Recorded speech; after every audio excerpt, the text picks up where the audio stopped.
sebuah ancaman bagi penglihatan. Menyerang buah hati tanpa terkecuali. Bu, katanya adik kalau di luar kelihatan terang katanya. Kalau di dalam kok gelap. Ada upaya sederhana yang mampu menyelamatkan nyawa. Sebetulnya kalau dia dideteksi secara dini, maka angka harapan hidupnya akan lebih tinggi. Mereka memahami aksara secara berbeda. Joanne lihat aja tulisan ini. Dilihat saja apa yang terjadi, Joanne. Keluar warna. Kemampuan otak yang tidak biasa. Dyslexia is actually a neurological disorder. It is got to do with the brain. Sebuah kekurangan yang menjadi kelebihan. Jangan mengecap bahwa anak ini bodoh. Siapa tahu dia punya salah satu kelebihan. Inilah aksi pasukan terdepan penjaga kebersihan. Terus ini kan pas nggak hujan ya. Kalau pas hujan bisa semulut. Ya. Tak sebatas menyapu jalanan, mereka juga memiliki keahlian. Berapa lama sih Bang belajar buat bisa alat berat? Itu 11 bulan. Sebuah dedikasi di tengah ketidakpedulian. Pokoknya yang tinggal di bagian kali itu di ruas kali, hampir 90% tuh mereka memang buangnya di kali. Saya Agnes Karina. Saya Ferry Prihardi. Saya Amalina Lutfia. Dan saya Kania Sutisnawinata. Pemirsa, inilah 360, 3 fakta membuka mata dalam 60 menit.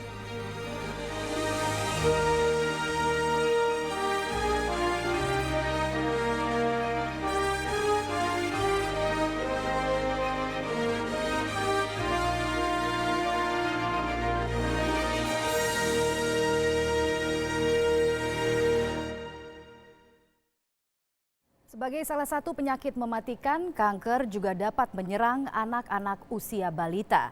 Kanker menjadi penyebab kematian nomor 2 pada anak setelah leukemia. Amalina Lutfia menemui sejumlah penyandang kanker mata atau retinoblastoma. Berawal dari sebuah bintik putih, ada yang harus kehilangan kedua bola matanya. Ada pula bocah penyintas yang melihat hanya dengan mata kirinya. Padahal penyakit ini bisa disembuhkan dengan cara sederhana. Inilah hasil penelusuran Amalina.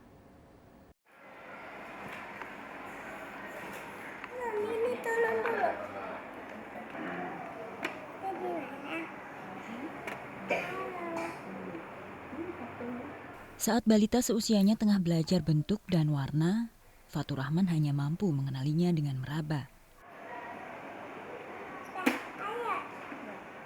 Ia menyandang kanker mata sejak usianya 4 bulan.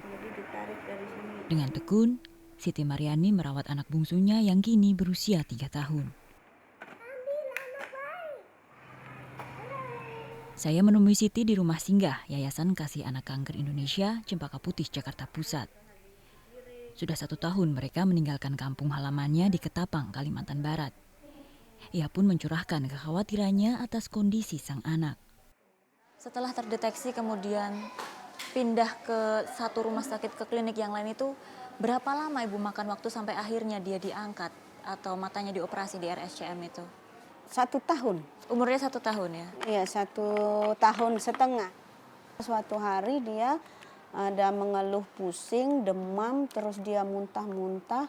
Akhirnya kami bawa ke puskesmas setempat, terus dari puskesmas setempat itu menyarankan, "Nda, ini kita bawa ke Jakarta aja." Dari RSCM kita cuman rawat jalan.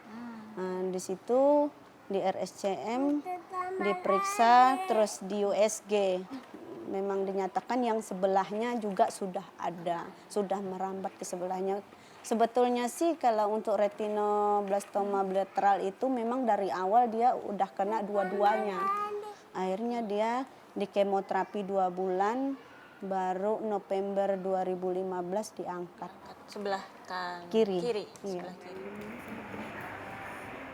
Pasca operasi pengangkatan mata kirinya, Fatur justru terancam kehilangan mata kanannya. Kanker menjalar ke bola mata kanan dan tidak dapat dijinakan. Walau Fatur terus menjalani kemoterapi. Pertama kali Ibu tahu Fatur sudah mata sebelah kanannya sudah tidak bisa melihat lagi? Nah, Seperti itu dia pas ada acara, ada dari kakak-kakak dari Fakultas Trisakti itu kan bawa bus gede. Dia kan paling suka sama bus. Jadi bus itu parkirnya sekitar 20 meter. Jadi ibu, adik mau lihat bus itu. Ayolah, mana bu busnya itu? Kok adik nggak kelihatan dari situ? Terus akhirnya kami kontrol lagi ke hematologi. Terus kami lagi santai di taman di RSCM itu. Terus kami bercandain dia. Terus akhirnya carilah ibu, mana ibu? Padahal dia di pangkuan saya. Terus kasihlah ibu, cium ibu, kan saya bilang gitu. Muka ibu kok nggak kelihatan? Ya kalau dia bilang, Bu, dia tahu kalau lagi berada di ruangan dengan berada di luar tahu. Bu, katanya, adik kalau di luar kelihatan terang, katanya. Kalau di dalam kok gelap. Iya, dedek kan ini tumor di mata dedek kan membesar. Jadi dedek nggak bisa lihat. Jadi dedek yang sabar ya. Dedek yang ini ikhlas ya. Kalau udah gitu. Akhirnya dia mengerti. Operasi pengangkatan mata kanan menjadi satu-satunya cara menyelamatkan sang buah hati. Karena jika tidak segera diangkat, sel kanker dikhawatirkan menyebar ke otak. Namun operasi pengangkatan mata Fatur kerap kali tertunda akibat suatu hal. Rencananya kapan operasinya Fatur, Bu? Rencana awal kemarin 26 Januari, tapi karena dia sakit harus dirawat 10 hari di ruang perawatan. Terus kemarin dijadwal ulang lagi tanggal 23 kemarin harusnya. Tapi kondisinya yang dia juga masih belum fit. Terus ya, terus alat operasinya itu ada yang rusak. Akhirnya ditunda lagi, kemungkinan tanggal 9 Maret nanti. Saya mendatangi satu-satunya pusat kanker mata anak di Indonesia demi mencari tahu penyakit yang diderita Fatur. Di sini saya bertemu ahli kanker mata anak, Profesor Dr. Rita Sitorus. Bahwa retinoblastoma itu adalah tumor ganas di dalam mata yang paling banyak pada anak-anak. Tidak hanya menyebabkan kebutaan, tapi juga bisa menyebabkan kematian. Retinoblastoma adalah jenis kanker mata yang muncul pada anak di bawah usia 5 tahun. Kanker ini menjadi penyebab kematian nomor 2 pada anak setelah leukemia. Jadi ini Prof, contoh tanda. Ya, tumor di dalam bola mata. Bola matanya kebetulan dibelah ya. Kan berbentuk bola, tapi ini dibelah dua, ini menggambarkan posisi tumornya di dalam bola mata. Ini pun sudah harus diangkat kalau seperti ini. Antara ya dan tidak. Biasanya kalau seperti ini kita harus kasih kemo dulu dan sudah bisa kita yang sudah harus diangkat adalah yang kalau udah penuh semuanya ini. Ini kan rongga ada kamar, sudah penuh semuanya atau lebih dari setengahnya. Oh, lebih dari setengah. Bawa dia berjemur. Walau bersifat ganas atau mematikan, kanker mata bisa dideteksi secara dini sehingga dapat meningkatkan harapan hidup sang penderita. Namun tidak seperti penyakit lain, kanker mata tidak menunjukkan tanda-tanda pelemahan fisik. Siti pun baru menyadari Fatur memiliki kelainan ketika terlihat bercak putih di bola mata anaknya. Waktu awal Ibu Siti tahu dan dideteksi retinoblastoma atau kanker mata, itu gimana ceritanya waktu itu? Waktu itu dia baru umur 4 bulan. Pada malam hari dengan cahaya lampu, kakaknya nomor 2 itu nanya, Ma, kok mata dedek kayak ada kristalnya ya? Udah pulang dari rumah sakit Antonius itu, dia udah 1 minggu kami di rumah, dia menangis dari jam 2 subuh sampai jam 10 pagi gak berhenti-berhenti nangis. Akhirnya matanya timbul merah, bengkak kelopak matanya. Ternyata cara deteksi dini retinoblastoma bisa dilakukan hanya dengan satu cara, dari pupil mata. Dokter Rita menyayangkan kesadaran orang tua masih kurang sehingga banyak pasien yang telat penanganan. Jadi manik mata putih itu adalah salah satu tanda retinoblastoma. Ya, bukan berarti bahwa semua manik mata putih itu artinya retinoblastoma, tidak. Salah satu tanda yang harus kita cermati sebagai kemungkinan retinoblastoma. Mudah dilakukan oleh dengan center ataupun dengan petugas-petugas kesehatan bisa di-training untuk melakukan itu dengan alat yang sederhana. Umumnya nih dok, yang datang ke dokter itu pasiennya sudah stadium berapa? Nah ini masalahnya. Di Indonesia seperti negara-negara berkembang lainnya, umumnya tumor-tumor kanker ini dideteksi pada keadaan yang sudah lanjut. Jadi tidak dini lagi.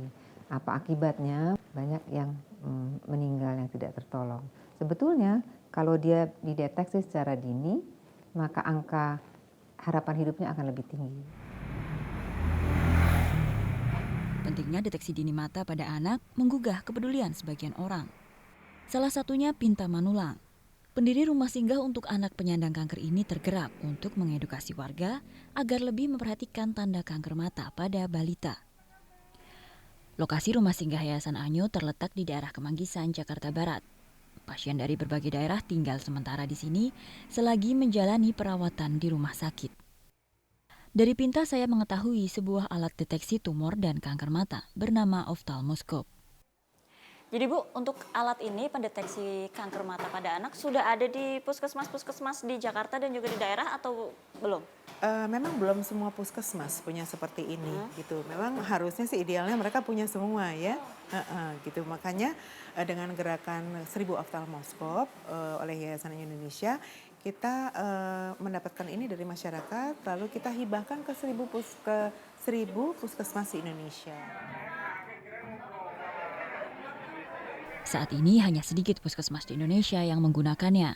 Padahal puskesmas menjadi ujung tombak pelayanan kesehatan masyarakat. Dengan tersedianya oftalmoskop, Pinta berharap semakin banyak nyawa anak dapat diselamatkan. Apa yang diharapkan dari gerakan 1000 oftalmoskop ini ya? Rupanya jumlah puskesmas di Indonesia itu ada 10.000. Ya, kita coba kontribusi 10%-nya saja yang kita harapkan. Sisanya tersebut itu diadakan oleh Pemda setempat ya masing-masing. Nah yang kita harapkan melalui gerakan ini bukan saja nyawa anak bisa kita selamatkan, tapi juga mata dan penglihatannya gitu. Di rumah singgah Yayasan Anyo saya juga bertemu dengan Azahra. Bocah berusia 9 tahun yang menderita kanker mata sejak usianya baru setahun. Seperti kebanyakan orang tua, Nurdin, sang ayah, terlambat mengenali tanda-tanda kanker mata pada anaknya. Pak Nurdin, waktu awal kali mendeteksi kanker di matanya Azahra itu gimana ceritanya Pak? Sebetulnya awalnya tandanya udah ada, dia kan agak juling matanya. Oh tiba-tiba juling? Iya tiba-tiba, sekitar 1 tahun 4 bulan lah. Tapi namanya kita orang awam ya kan nggak tahu kalau itu penyakit. Terus sekitar dia umur 1,5 tahun mendadak matanya merah. Itu nangis nggak berhenti-berhenti. Kita bawa ke puskesmas, seminggu nggak ada perubahan suruh balik lagi. Lalu begitu kita balik lagi langsung dirujuk ke RSCM. Begitu saya bawa ke RSCM langsung divonis retinoblastoma. Dari pengakuan Nurdin, ia menyayangkan terbatasnya informasi tentang retinoblastoma yang diketahui petugas kesehatan. Hingga berakibat, Zahra harus kehilangan sebelah matanya. Sel kankernya pun juga menyebar ke mata kirinya. Saat diangkat sudah menyebar, sudah statusnya stadium 5. Karena udah kena dua-duanya. Ke mata yang sebelah? Ke mata yang kiri. Usai menjalani kemoterapi, Zahra berhasil menjadi penyintas kanker. Meski kehilangan sebelah matanya, nyawa gadis kecil ini berhasil diselamatkan. Penyandang kanker mata dinyatakan telah sembuh setelah usianya menginjak 5 tahun ke atas. Kini Zahra beraktivitas seperti anak seusianya. Zahra kan udah menuju kesembuhan nih Pak. Apa cita-cita Zahra nantinya? Pernah ngomong ke Bapak nggak? Dia selalu bilang cita-citanya ingin jadi artis. Oh jadi artis. Iya. Kalau ditanya kenapa dia pengen jadi artis? pengen ngebahagiain orang tua. Hanya itu jawabannya. Ini mobil polisi, patroli. Cita-citanya Fatur apa? Cita-cita Fatur menjadi apa? Astronot. Oh, astronot. Kamu mau ke bulan ya? Mau ngambilin ibu bintang ya, Dek ya. Tingkat inteligensia yang berbeda, para penyandang disleksia. 360 segera kembali.